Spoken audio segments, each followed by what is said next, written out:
Prince Harry, the world's least happy millionaire, strikes again. Appearing in an ITV documentary entitled Tabloids on Trial, he reveals that the UK is now too dangerous a place to take his wife Meghan, and that his noble fight against the press was a big factor in the rift between him and his family.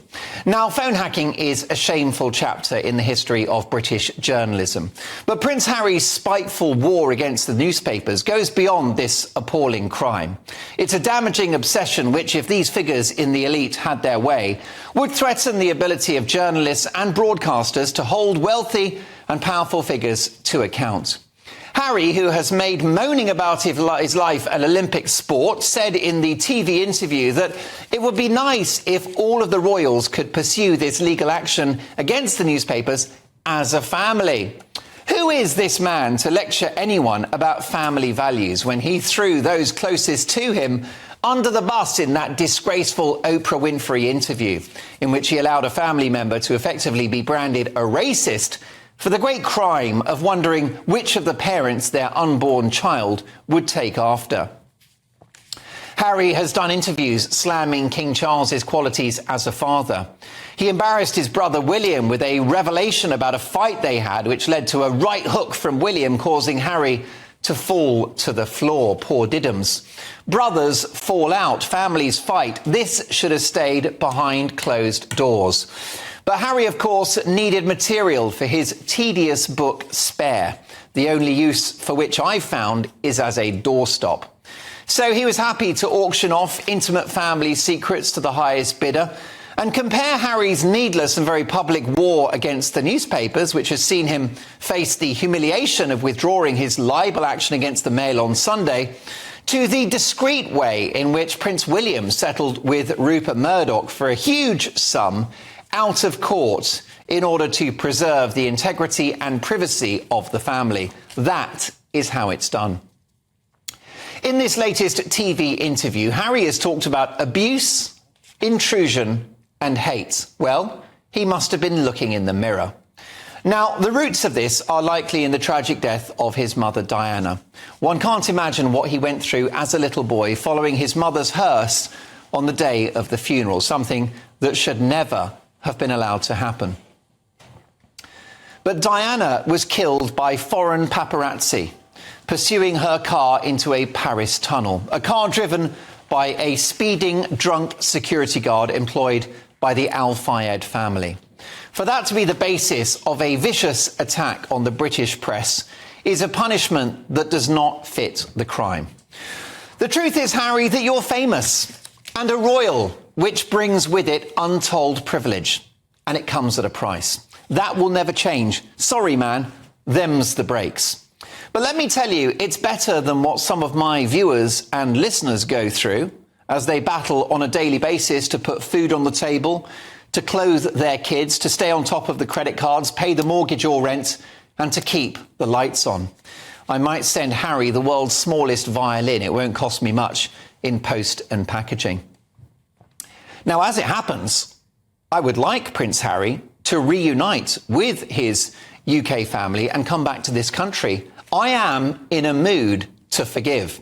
And I'd like him to bring his wife with him and their lovely kids. After all, poor old King Charles, still battling cancer, has barely seen them. But this can only happen with a full apology and a promise to completely change his behaviour and put the family and his country first from now on. I won't hold my breath. And controversially, I actually share Harry's concerns about the safety of him and his family. I think that he, Meghan and the kids should have top-level armed royal protection wherever they go. Why? Well, because whilst he has left the family and given up his royal duties, it was not Harry's decision to be born the son of the king.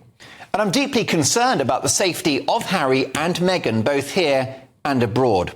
Harry's right. He, Meghan and the kids are at risk and they must be protected. The danger is real. Look at what happened to Donald Trump just 3 weeks ago. I know it's controversial and I know that many, perhaps most of you, won't agree with me, but it's my view that when it comes to keeping this couple safe, Harry and Meghan, it should be money, no object. But beyond that, Harry and I part company. Harry has created a full-time job out of feeling sorry for himself as he works out which of the reported 16 bathrooms that he should use in his US mansion.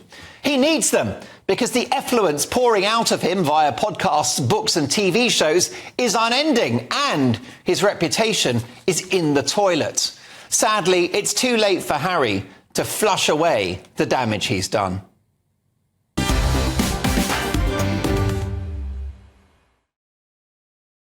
Your reaction, gbnews.com/your say. Should we be paying for Harry's security? I'll get to your messages shortly, but first, tonight's top pundits. Journalist and political commentator Benedict Spence, model, broadcaster and the green goddess herself, Diana Moran, and anarchist and academic Dr. Lisa Mackenzie. Great to see all three of you. Let me start with you, Benedict. Nice to see you and welcome to the show. Thank you. Your reaction to Prince Harry's latest TV interview and his concerns about his safety and that of his wife. Honestly, it's unbearable to keep on hearing the same old shit. Talking about me and my monologue? Well, no, to be fair, you have to keep on talking about this because he keeps on doing about it. We're sort of just reaching the stage where, as you said, you'd like to see a reconciliation. I think most people would like to see reconciliation. They'd like to see a dialing down of all of this, but we never get it. We just get more whinging, more moaning, and more complaints. And you have to just say to yourself, at some point, if you would like this sort of protection, you kind of need to take a little bit more responsibility. You cannot be so antagonistic, which, let's be clear, is part of the reason why you don't have that security right now, is that there has been a fracturing of your relationship. You're not playing an active role as a member of the royal family. That's why it's gone. And nobody's saying that you have to sort of come back and go back to, cutting ribbons and all that sort of thing. You don't necessarily need to do that. But until there is some goodwill, I don't see how it's ever going to end up in a positive outcome for him. What part of that doesn't he understand? Interesting. Diana Moran, I think for once that Harry's right on this occasion. When he talks about the safety of him and his family, he thinks Meghan is not safe here in the UK without royal protection. I think he's right. I do think he's right on that, and especially because she's high profile as well, and there are dear little children. Yeah. But I agree with you. I am absolutely fed up with his whinging all the time. And it also makes me think he's got a lot of money himself. He doesn't have to live in that enormous house. He could sort of downsize a little bit and help towards security for himself. So you and feel his that he needs to make a contribution to his own security when he's here in the UK? I do. And that's because of his poor attitude, that's why. You think if he had a better attitude, you'd be happy to totally splash the cash? Well, then people wouldn't be perhaps gunning for him quite so much if he was still a pleasant member of the royal family instead of this undermining that he's doing all the time. Well, I think that ultimately, Lisa Mackenzie, it doesn't matter what Harry says or does, he is a target, his family are a target, because he is the son of the King of the United Kingdom. Yes, he is, and he gets lots of privileges, and he's had a very nice life, actually, because of that. Yeah. I accept. I mean, the royal family, I wouldn't swap places with any of them. Yeah. The life they live. Even Andrew? Especially Andrew. Let me tell you, that guy knows how to live. I think the only one I would swap places with is their pets. I think that's the only ones that are treated. Yeah.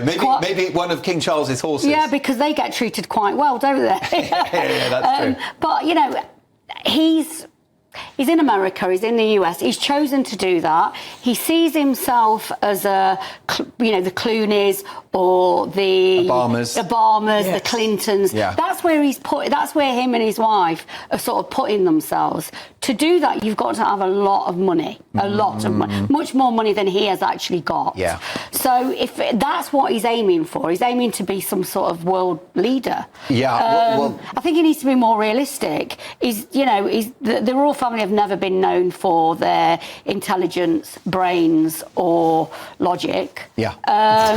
So I think he needs to be more realistic. Cutting the ribbon and waving is actually very suited for that. There you go. Well, look, I'll get to your messages shortly. I know it's an unfashionable view that the British taxpayer should be stumping up for Harry's safety and that of his family. But I specialise in unfashionable opinions. Let me know your thoughts. gbnews.com/your say.